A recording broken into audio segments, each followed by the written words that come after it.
Welcome to another PTN Digital Extra. I'm Jacob Morris. You know the face, you know the jumper. It's Pat Bradley, the shooter. First of all, on that point, before we start talking Arkansas, I've been seeing you get shots up all day at practice. You got an idea of percentage what you're shooting today? Well, it's from 15 to 16 feet. Okay. I'm not moving side to side, so it should be pretty high percentage in the 90s. You know, now the thing is fatigue sets in a lot earlier than it used to set in, Jacob. Unless I give a rebounder, then it's okay. I was rebounding for you. Yeah, you did a good bit. job. Yeah. You did a good job. Great pass, on time, on target, right in the pocket. Pocket pass, a Yep. little bounce pass, a little bit of chest pass action. You were looking good out there. And you tried to Jumper's get me feeling on the good. move, which Yeah. is pretty dangerous. My back is hurting already.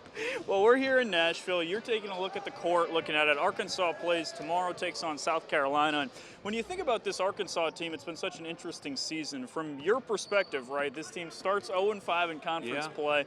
They won 8 of their next 13. As you followed this team from just a wide point of view, what's been your perspective on the Hogs this year? Well, I think, you know, we follow the Hogs, right? We live and die by every game, every practice, every injury report.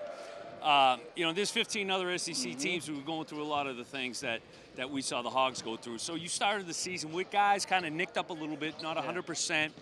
And so, you know, Coach Cal didn't really have his complete team. Now, you bring in a lot of new guys, okay?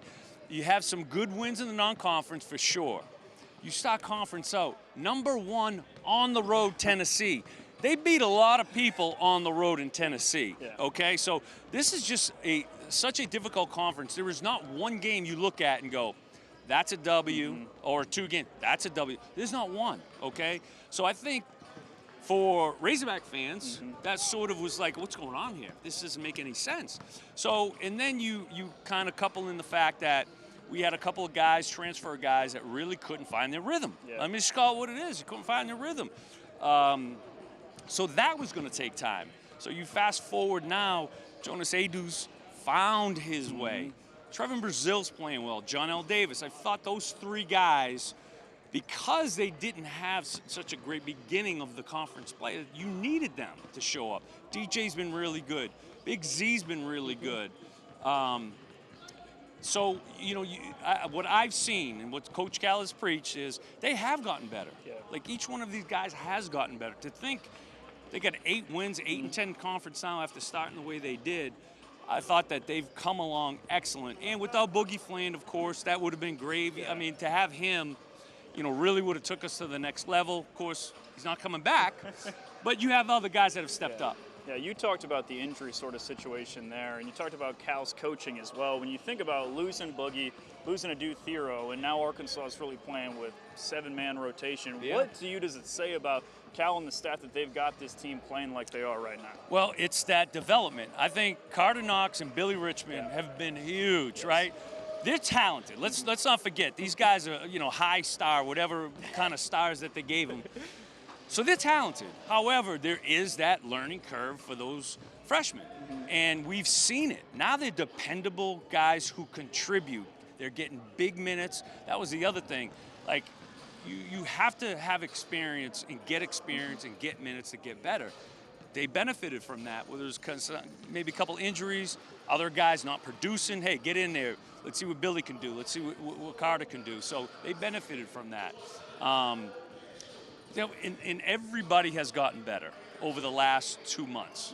Yeah, and now Arkansas, the Hogs look at a South Carolina team that Coach Cal joked a lot about the fact that he just said, I want to burn the tape from that game. We were down 40 at one point playing South Carolina. He said, that wasn't my team. So what do you need to see from Arkansas from, you know, say, hey, flush that game, move on, and now you're in the postseason, you're playing a South Carolina team that took care of business like it did a week ago. They took care of business, but here's what the head scratching, some would say frustrating, you just can't wrap your mind around.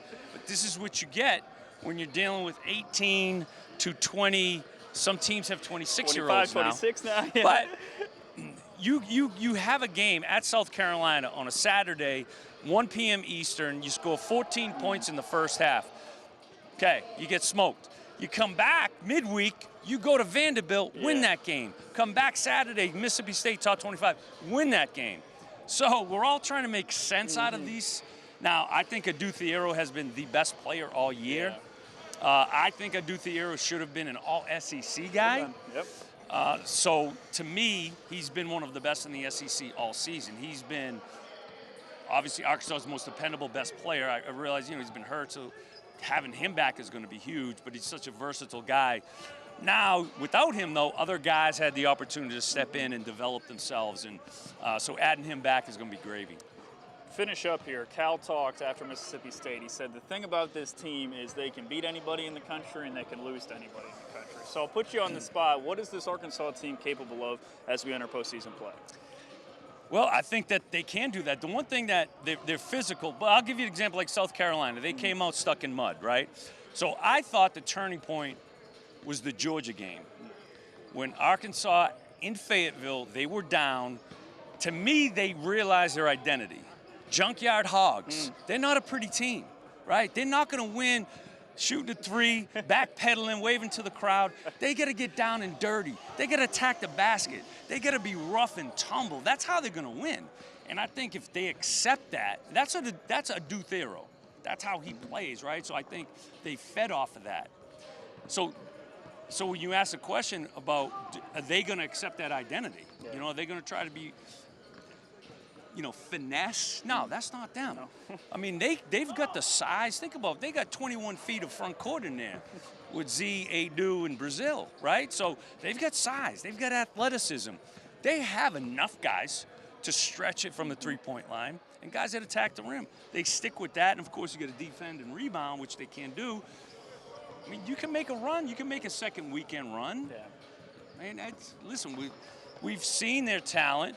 And we've seen other teams make that run. Let's go to Elite Eight. Did you say Final Four? I heard you. Did you say Final Four? Might as well. It's a final. This might as well, right? Season's still going on. Might as well make it. You might as well. Final Four. Well, that whole run starts tomorrow against South Carolina. The Hogs and Gamecocks at noon on SEC Network. For Pat Bradley, I'm Jacob Morris. That's going to do it for this PTN Digital Extra.